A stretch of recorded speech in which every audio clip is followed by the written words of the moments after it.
Hello, I'm Heather Broadbent, violinist and instructor at Online Violin Education, where I train violinists all over the world how to improve their technical skill sets for more melodic playing. I'm so excited that you are here and that you've decided to take the Violin Exercise Challenge, or taster, if you want to think of it as a tasting table of different exercises.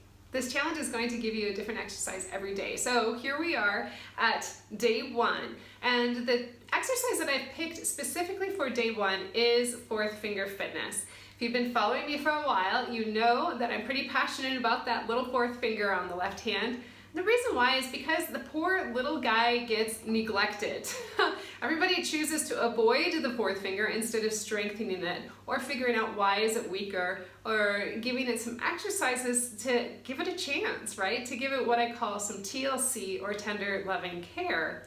These fourth finger fitness books actually came out of an injury that I had experienced to my left hand. In 2010, I broke my left wrist, and I was out of playing for a few months. I was casted, and when I came back into playing and during my rehabilitation period, my fourth finger was the finger that was the most affected, and so I actually formulated these exercises to help strengthen that fourth finger. And you know, if you have issues with your fourth finger, you know who you are, and most violinists have some issues with the fourth finger, and so that's why I created these books, and this is why it is the #1 challenge for day one. So I'm just going to give you a few tips about the fourth finger, okay? And I have other videos and a blog post that I'll share the links with you to check out for more information about the fourth finger. I won't go into too much depth about the fourth finger specifically because we have an exercise to get to. But with the fourth finger, you do want to make sure it's nice and rounded and that your left hand is set up nice and straight wrist and you have a good violin hold, and that you allow the fourth finger to be the way it needs to be. And what do I mean by that? A lot of violinists set up with the first finger because they first learned with the first finger. Their hand is scrunched in, fingers are scrunched in and kind of flipped out. So then when it's time for the fourth finger to come down, it comes down kind of flat and he has to stretch. He doesn't have any support.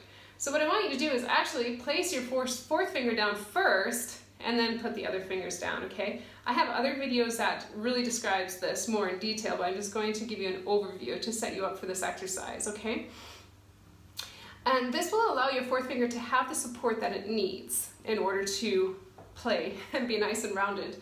And then what you want to do once you have that set up is to check out your hand frame, no matter what position that you're in. Now, the specific exercise that you will receive with this video today is, and what I will be demonstrating, is fourth finger fitness in third position. Okay, so how do you determine which position is right for you? Well, if you are only working in first position at this point, then you want to do fourth finger fitness in first position. I've written fourth finger fitness out in multiple positions, and I actually have, you can get these books individually, so this isn't just one exercise, there are actual entire books devoted to the fourth finger in one position. I did have somebody say, well, why only one finger? Why are we working only one finger? But they hadn't seen the books. You are working all your fingers in relationship to the fourth finger. It's not a whole book with just opens and fours. You are practicing the distance relationships with the fourth finger and other fingers as well. But the focus is on the fourth finger and and for you to work that fourth finger and to understand what needs to be done in order for him to play properly and in tune after other fingers as well. And we'll get more into that in day two, actually. But so if you're working in multiple positions, and say you have a piece that you're only playing in, let's say, second and fourth position, and you want to really strengthen your fourth finger in those specific positions, then you can do fourth finger fitness in those positions, and that will help you strengthen that fourth finger so that when you are going to use your fourth finger in those specific positions, whether it's in your pieces or in your orchestral repertoire, you will be good to go because you've worked out your fourth finger. So I'm just going to walk you through this exercise so you can get a feel for it. At the beginning of the exercise, you start off in first position so you can hear the pitches. And it's a beautiful, perfect fourth, all about fours today. A perfect fourth is an interval between an interval. If you don't know what an interval is, it is the distance between two pitches. And so we have D and G. D and G. The perfect fourth also sounds like the wedding march. okay? And when you play the perfect fourth as a double stop, it sounds like the heavens are just opening up. It's really beautiful. So this allows you to hear those pitches. Now we're going to take those specific pitches and head up into third position.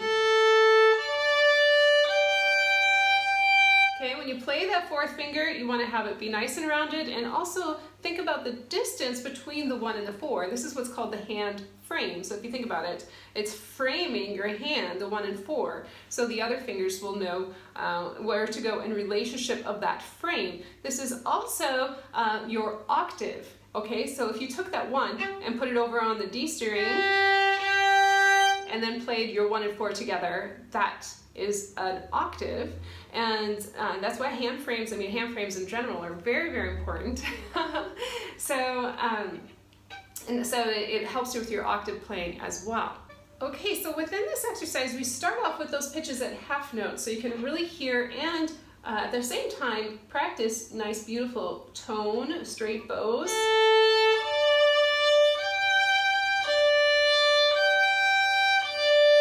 When you first do these exercises, you do want to do them without vibrato and a nice solid fourth finger like it's coming down like a hammer, okay? And then eventually you will be speeding this up. So as you see in the music, we go from halves to quarters, and we're alternating between 1 and 4 and 4 and 1, or D and G and G and D.